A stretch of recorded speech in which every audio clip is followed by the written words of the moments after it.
Fate, that's what you call it.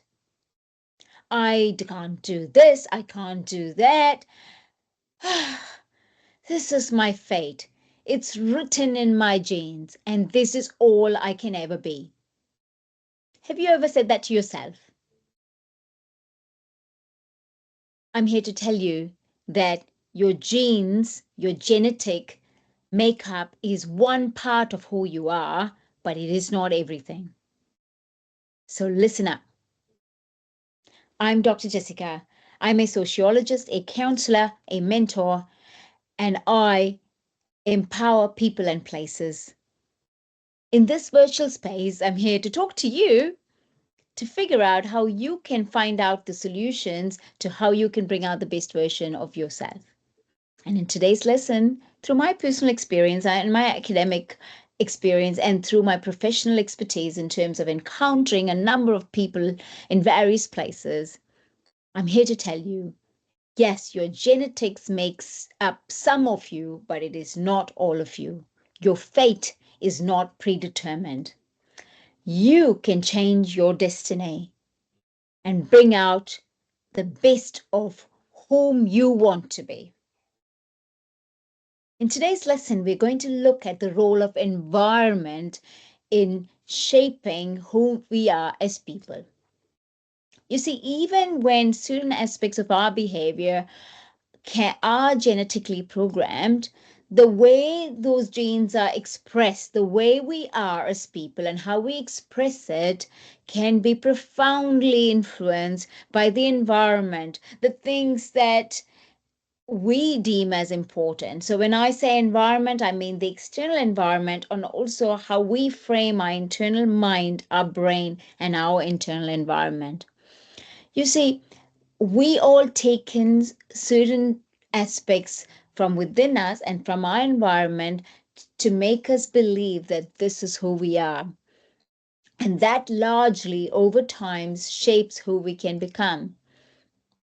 Now, I may not be able to become taller than I am physiologically, but the way I handle myself can be shaped and changed based on my belief, the environment around me, and how I perceive myself and how I present myself. You know, an example is that one of the examples I can give you is how, even as infants, that we might encounter certain kinds of fear. And then if that fear is not dealt with in the right way by the carers around us, and it doesn't make sense to us, over time we become phobic and we become scared of that particular fear. Whereas if it is encountered, the environment around us puts that fear in perspective, we can learn to overcome and master that fear. Or the environment around us might say, because of our certain our gender or the color of our skin, the accent in which we speak, we are only such and such. And then we then believe that, and then we somehow mold all those limiting beliefs on us. We do that. Others can say whatever they want, but we take on those limiting beliefs, accept it, and when the society puts us down because of our accent or our color or our height or whatever, we start believing that, and over time, that becomes who we are. And this is why it's important for us to even teach young people the psychology of who they are genetically, and also how what they perceive in their environment can make or break them in an age specific, in an age appropriate way. And learning, for example, needn't happen just at school or university. We're all learning every day through our experiences, through just how we perceive things. We're always learning things, and all this becomes who we are. I'm fat, and therefore I am. I talk like that, and I can't understand. People can't understand me, and this is how I always will be. I cannot change it. And the most basic form of learning comes from observing those around us. So if if, for instance, those around you put you down, or they think you are a female, so this is your gender identity, and this is how you can ever be, and everybody says that, you start believing in it. And this is why you see people that are that are, not on their own fault, like caught up in cults and societies that are highly controlling of them. um, there is they might even think this shouldn't be the case, it's wrong, but they're caught in that circle of conformity, that they start believing in it, and then they start behaving in a certain way. Because I remember going to a school where where everybody needed to be so modest, and the definition of modesty in that school was so archaic. And before I had kids, I was quite well endowed, but I always used to stand like this because, I wasn't able to stand straight, just in case my chest was, everybody thought it was too big, or it was even noticeable.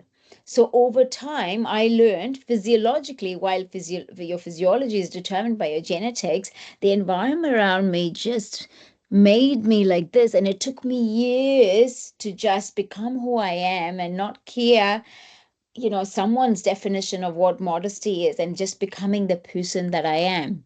And likewise, I know that some of my clients, they always think, because they're fat, or they think they're fat, and fat is not being heavily endowed. I say to them, you're blessed, that's not necessarily a thing, but because people call them fat, and they start thinking, I'm fat, I'm this, I'm that, they start creating an image of themselves and then portraying it on others. And the other thing, in terms of the environment, what we need to realize is that a lot of us operate on an operant conditioning.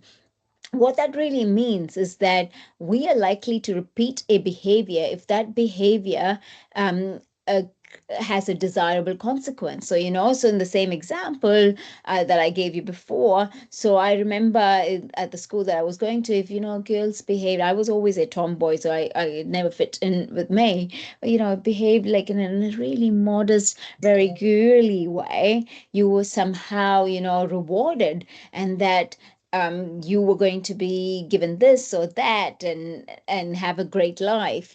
So a lot of girls took that advice, and they just became that. And some of them have even told me that some of those aspects that was forced upon them into this gender roles was not necessarily healthy for them, but because of that operant conditioning, they started to respond in a manner that would have been acceptable you know um, but again, when we use these conditioning, it can be operant conditioning, can be used to children, to reinforce their positive behavior, and so then they can create their own moral compass as they are growing. But we, as parents, we must be really careful that we're not um, reinforcing things that are not necessarily healthy for them, just because that's what we think is good. So we need to be really, because learning occurs in young childhood, when we associate a certain behavior with a kind of response or a consequence, you don't want to be saying things like, oh, if you clean up your room, I will give you $50. And then if you don't give them the $50, then they don't want to do it. So it needs to be every kind of our environment creates us, it creates our children, and we need to be really careful on how we use all these tools, so we can become a fuller version, a more holistic version of who we can be, and also encourage those in our care, like our children, to bring out the best version of themselves. And also, not I know the other thing we need to remember is that we the reason environment plays a very important role in who we are, and it continues to play an important role, is the role of memory. We all remember things from our childhood. Yeah, like I've just explained to you, in my childhood, how I started walking like this because someone said it wasn't decent, it wasn't modest to stand straight and walk straight ahead and push your chest out, basically. Although that's how I was born, and so that memory triggers something else, and then that triggers something else, and then we become the slaves of our memory. Yeah, and as youngsters, we don't know. We go into an environment, being born in that environment, and that's all you know. So as you deconstruct those experiences, and a lot of them might be good, and some of them not so good. So we don't need to have a victim mentality is either, and then just wallow down in our thing, in our fears and victimhood. But we can deconstruct those things that were deconstruct everything and then take on board what was positive, and then let go of those things in your environment that wasn't so healthy for you. And then for me, the lessons is that because I've learned things that have empowered me and things that have disempowered me, and when I sit with my clients, I help them identify, because the answers come from them, not from me. I help them identify those aspects of life that have empowered them and those aspects that have disempowered them. And also moving into our children, like how do we empower them based on the lessons that we've learned? So, can I encourage you today to take a piece? I know I would keep talking about the pieces of paper because writing down things is very important. If you're not too traumatized, write down all those things in your past or in your present, in your recent past, what's happened that you feel has empowered you and what you felt has disempowered you, and what's the role of environment in all of this, and are there aspects within whatever the circumstances that can be changed? Certain things can't be changed, like I might want to be 6 foot tall, but I need to be happy with my 5'1" frame. I can't change that. But there are other things that you can change. And so, do you want to change that? Do you want to change those aspects of your environment? Or do you not? Do you want others to, if it's part of who you are, if having long dark hair is part of who I am and someone else has a problem with it, I need to say, well, it's your problem and that's something you need to deal with. That's not mine, So let's differentiate between those traits about ourselves. Maybe we need to improve on to empower ourselves, and those other things is just someone else's problem. It's not ours. What part of the environment can we influence? What part of the environment that we need to actually take into? We are social human beings. We need to adapt to and listen to, and what feedback from the environmental external environmental factors, you just need to say, see you later, that's not me. And doing all these things can empower you for the future, because you can't change the past, but you can change your future. And know that fate does not play or is not written before you were born. You can change your future into whatever you want it to be at any stage.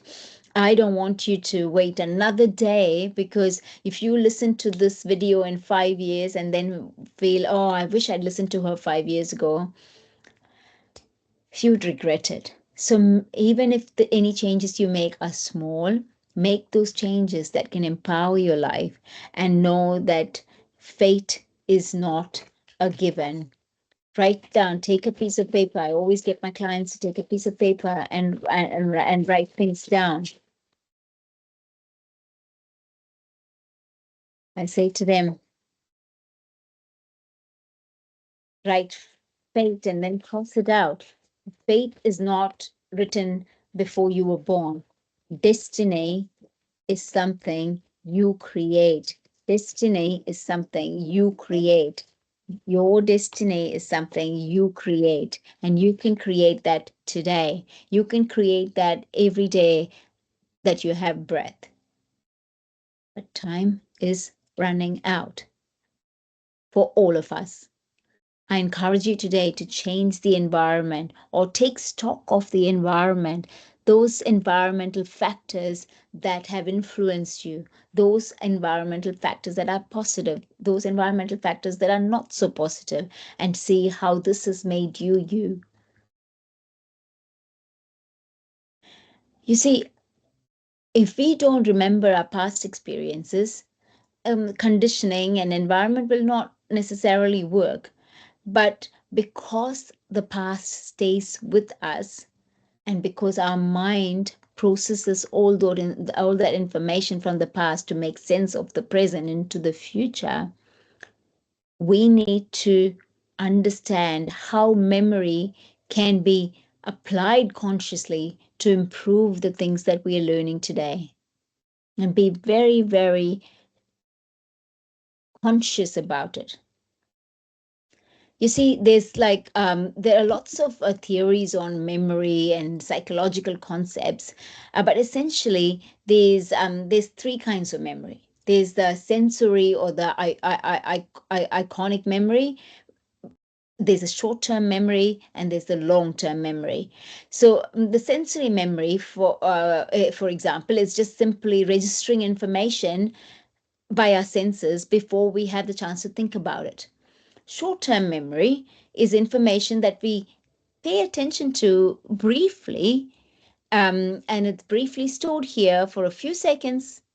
The short-term memory can also hold a small amount of, it only holds a small amount of information at a time. Then there's the long-term memory. So this long-term memory stores information that has been consciously or unconsciously reinforced over our lifetime. So you need to know that there are different kinds of memories and there are different kinds of storage mechanisms. The beauty, unlike when I was studying to now, is there's the internet. So just Google it, even, and then look at maybe what are the different kinds of memories, and see how each of these memories are in some way, shape, or form impacting who you are and your environment. Because oftentimes when we think of environment, we're only thinking of, oh, he did this, she did this. It's the external environment. My mom didn't give me enough. My dad didn't give me enough. That's part of it as well. But it's also us, our environment these days, what we choose to believe, the YouTube channels we listen to. There's lots of random information out there that can validate your belief, whether or not the belief is true or not.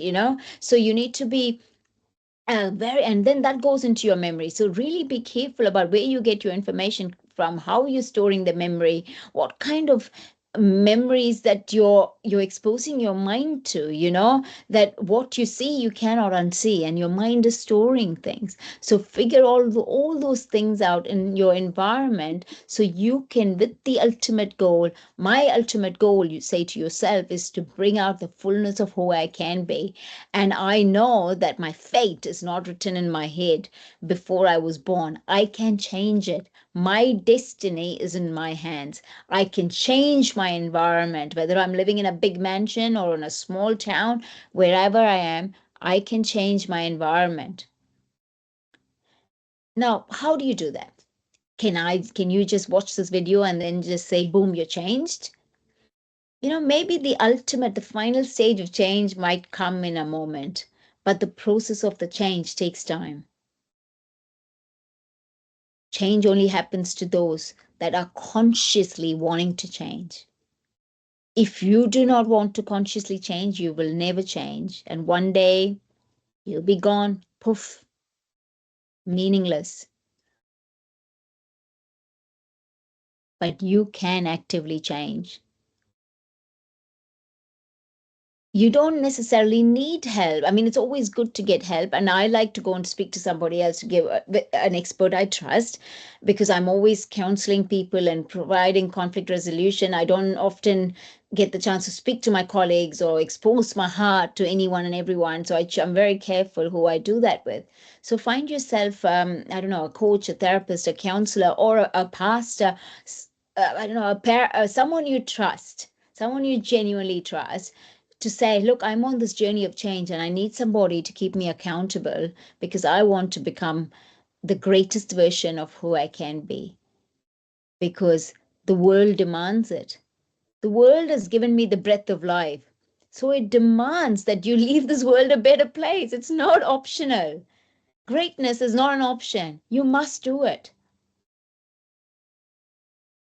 And for you to be successful over time, you must keep yourself accountable. You could do it yourself, join a free online group maybe, or if you can afford it, get a coach or a counselor, or you might have services in your church, your temple, in your wherever you are, but so long as they're not forcing their beliefs on you, but are allowing you to be the best version of you, choose that environment. And also, don't just choose someone who just says yes to everything just because they want to please you. And also, don't choose somebody who just wants to blame you either. Find someone that can give you constructive feedback and keep your information confidential and celebrate your journey of growth. So, today I encourage you, friends, to know that your fate is not written in your head. You can change your destiny to one that is the most fulfilling version of you. Genes, your genetics form some part of who you are, but the environment and your outlook towards life can change everything. Until next time, this is Dr. Jessica. Be true, be you, sparkle wherever you are.